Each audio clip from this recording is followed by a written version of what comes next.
क्या आपने कभी सोचा है दोस्तों कि बदलते ज़माने के साथ लोगों का रहन सहन तो बदल ही रहा है, साथ ही जीने का तरीका भी बदल रहा है।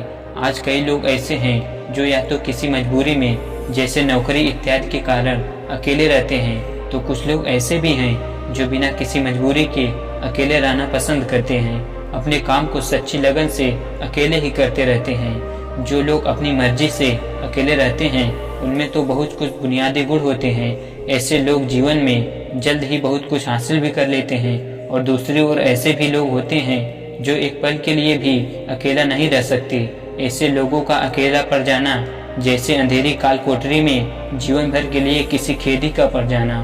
फिर ऐसे लोग इस भाग दौड़ की जिंदगी में उलझ जाते हैं क्योंकि उनको अकेला रहना पसंद नहीं, खुद के लिए समय नहीं, खुद के काम के लिए समय नहीं। फिर ऐसे लोग यह सोच के पछताते हैं कि काश इस भाग दौड़ भरी जिंदगी से दूर होके खुद के लिए समय निकाल लिया होता तो आज ऐसे दिन नहीं आते। पर अकेला रहना हर किसी के लिए वाकई आसान काम नहीं है दोस्तों, और अकेले रहने का ये मतलब भी नहीं है कि हम अपने घर बार परिवार रिश्ते नातों मित्रों से दूर रहें। अकेले रहने की भी एक कला होती है जो आगे हम इस कहानी में जानेंगे। हम ऐसे एकांत में रहकर अपने काम को, अपने सम्मान को, अपने प्रतिष्ठा को, अपने उज्जवल भविष्य को कैसे आगे बढ़ा सकते हैं। हम अकेले रहने के उन 7 अमूल्य गुणों के बारे में भी जानेंगे। तो दोस्तों, कहानी बहुत ही मज़ेदार है, ध्यान से सुनिएगा। इससे पहले कि आप इस कहानी में खो जाएं, इस चैनल को सब्सक्राइब जरूर कर लें। एक व्यक्ति एक गुरु के पास आया और बोला, गुरुदेव, मेरे दुख का कारण क्या है? गुरु बहुत ही बड़े आत्मज्ञानी व्यक्ति थे। गुरु ने कहा, अपने आप को चीज़ों से चिपका लेना, चीज़ों को पकड़ लेना और उन चीज़ों के प्रति आसक्त होकर उसके पीछे भागना ही तुम्हारे दुख का कारण है। उस व्यक्ति ने गुरु का धन्यवाद किया और कहा, गुरुदेव, आपने तो मेरी समस्या का समाधान कर दिया। मैं इतने दिनों से अपनी समस्या का समाधान चाहता था। आपका धन्यवाद गुरुदेव। यह कहकर वह व्यक्ति वहाँ से जाने लगा। गुरु ने कहा, पूरी बात तो सुन लो। उस व्यक्ति ने कहा, नहीं गुरुदेव, आपका इशारा मिल गया, बस वही काफ़ी है, और समझदार को इशारा ही काफ़ी होता है गुरुदेव। 1 महीने बाद वह व्यक्ति फिर से गुरु के पास आया। इस बार उस व्यक्ति का हाल बहुत बुरा था। वह बहुत दुखी था और सीधे गुरु के चरणों में गिर गया और कहा, गुरुदेव, आप जो कहा था मैंने वैसे ही किया, पर मुझे सुख नहीं मिला, मुझे तो और दुख ही मिल रहा है। गुरु ने उस व्यक्ति से पूछा, तुमने ऐसा क्या किया?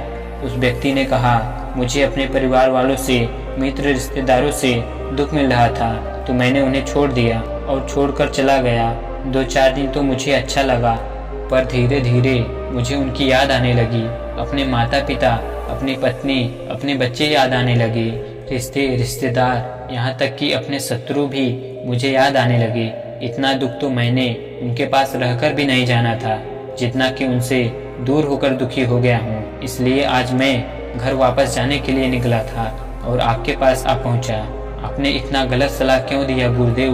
गुरु मुस्कुराए और गुरु ने कहा, तुम परिवार को छोड़कर भागे, मित्रों, रिश्तेदारों, यहाँ तक कि शत्रुओं को भी छोड़कर भागे, पर यह तुम्हारी गलत फहमी थी कि तुम छोड़कर भाग रहे हो।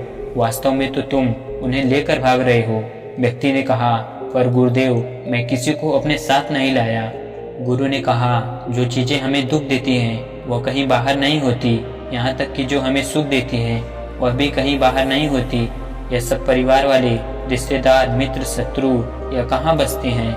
यह सब हमारे मन में बसते हैं। और जब तुम भागे तो तुम अपने मन को साथ लेकर भागे, और तुम्हारे मन में यह सब तुम्हारे साथ भागे तो तुम इनसे कहीं दूर नहीं गए।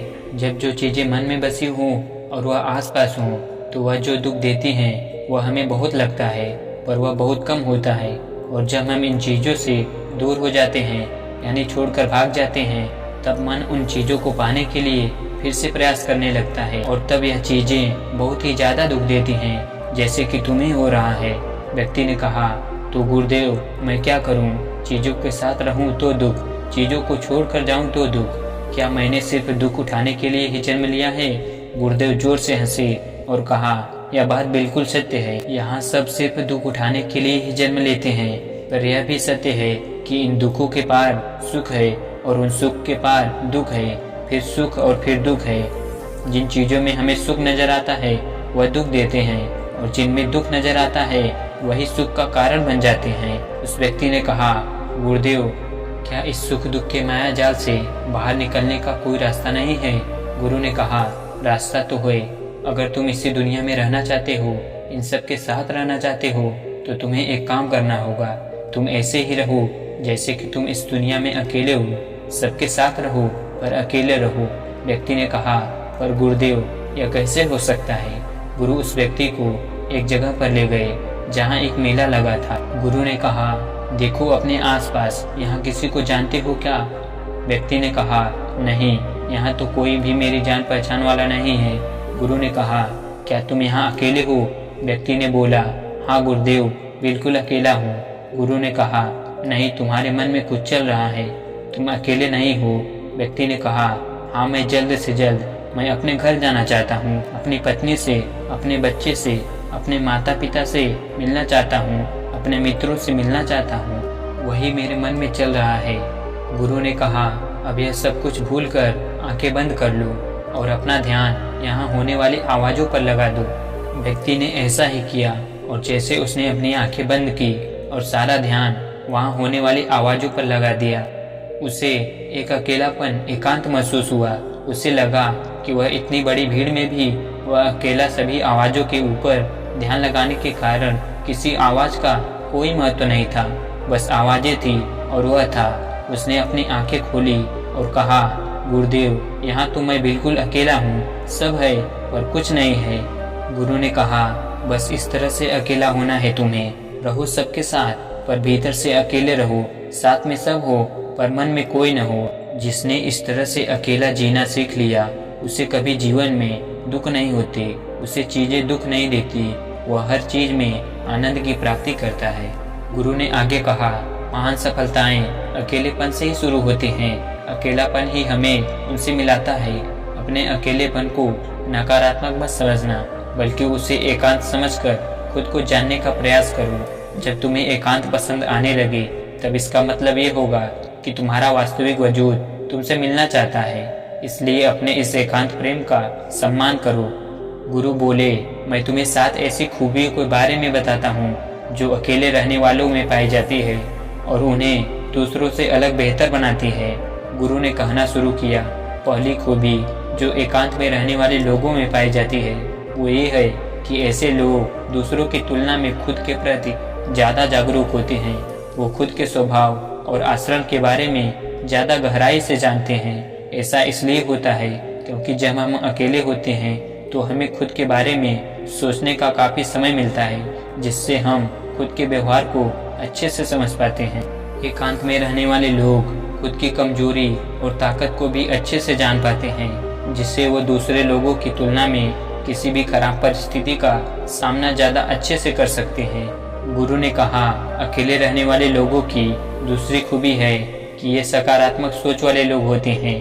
देखो, जब बहुत से लोग हमारे साथ होते हैं तो वहाँ एक दूसरे से तुलना, जलन, घमंड, लालच जैसे कुविचार अपने आप ही मन में आने लगते हैं और फिर इंसान इन विचारों के बस में आकर उल्टे सीधे काम करने लगता है।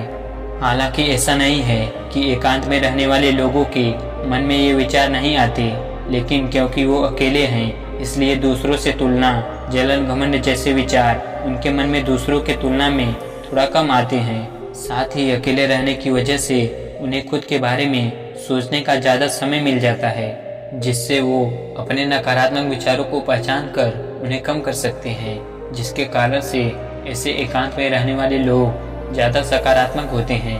अकेले रहने वाले लोगों की तीसरी खासियत कि ये लोग ज़्यादा अनुशासित और आत्मनिर्भर होते हैं, क्योंकि अकेले रहने वाले लोगों को अपने ज़्यादातर काम खुद से ही करने पड़ते हैं, इसलिए ये दूसरों की तुलना में ज़्यादा आत्मनिर्भर होते हैं। साथ ही ऐसे लोगों को दूसरों का काम भी पसंद नहीं आता, ये अपना काम खुद करने पर ही भरोसा करते हैं। साथ ही ये लोग कोशिश भी करते हैं कि दूसरों से कम सहायता लेनी पड़े, पर क्योंकि ऐसे लोग आत्मनिर्भर और अपने काम को लेकर स्पष्ट होते हैं, इसलिए ऐसे लोग अनुशासित भी होते हैं। ये अपने समय की कद्र करते हैं और दूसरों का भी समय बर्बाद नहीं करते। अकेले होने की वजह से ऐसे लोग एक निश्चित दिनचर्या का पालन भी करते हैं, जिससे ये लोग ज़्यादा व्यवस्थित होते हैं और ये भी इनके अनुशासित होने का एक कारण है। गुरु ने आगे कहा, अकेले रहने वाले लोगों की चौथी खासियत कि ये लोग किसी भी चीज़ के बारे में बड़ी गहराई से सोच सकते हैं। किसी भी चीज़ के बारे में बड़ी बारीकी से और गहराई में जाकर अकेले में रहने वाले लोगों की सबसे बड़ी खासियत होती है। इसलिए जितने भी लेखक, कवि और बड़े बड़े कवियों के रचयिता हुए हैं, उन सभी को एकांत में रहना पसंद था, क्योंकि जब कोई व्यक्ति एकांत में होता है तो वो अपने अंदर की आवाज़ सुन पाता है। जितने भी बड़े आविष्कार हुए हैं, उन सब की शुरुआत एकांत में हुई थी, क्योंकि एकांत में रहकर ही किसी चीज़ के बारे में बड़ी बारीकी से सोचा और समझा जा सकता है। गुरु ने कहा, एकांत में रहने वाले लोगों की पांचवी खूबी यह है कि इनका व्यक्तित्व सबसे अलग, सबसे हटकर होता है।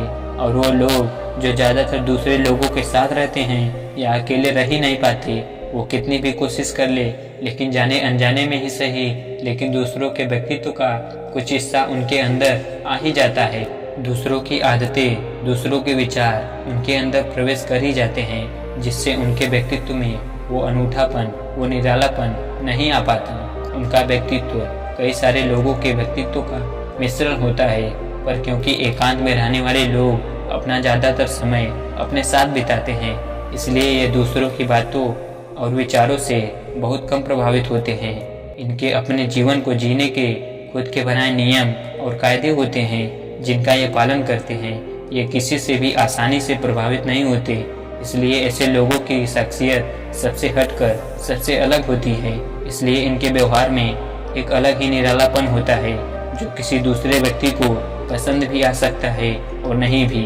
गुरु बोले, छठी खासियत जो एकांत में रहने वाले लोगों में पाई जाती है, अकेले रहने वाले लोगों के दूसरों के साथ रिश्ते बहुत गहरे और मजबूत होते हैं।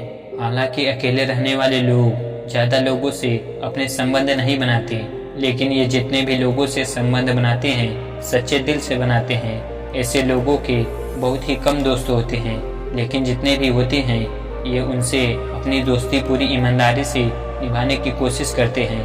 अक्सर लोगों को यह लगता है कि एकांत में रहने वाले लोग बहुत कम बात करते हैं, लेकिन उनसे पूछिए जिनसे ये दिल से जुड़े होते हैं कि उनसे कितनी बातें करते हैं। ऐसे लोग इन्हें अपना मान लेते हैं और वो इनके सामने अपने पूरे दिल की बात रख देते हैं।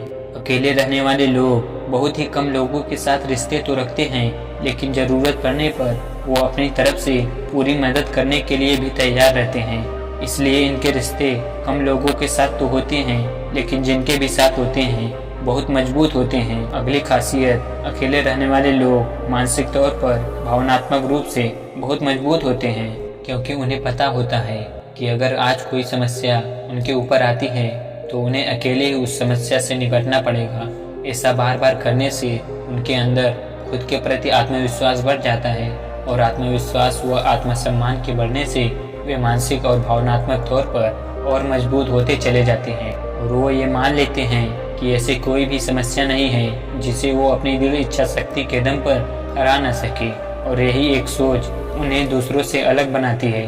इतना कहने के बाद गुरु चुप हो गए, तो उस व्यक्ति ने कहा, गुरुदेव आपकी सारी बात ठीक है, लेकिन ये कब कहा जा सकता है कि अकेलापन एक वरदान है? यह सुनकर गुरु ने कहा, अकेलापन हमेशा से ही एक वरदान रहा है।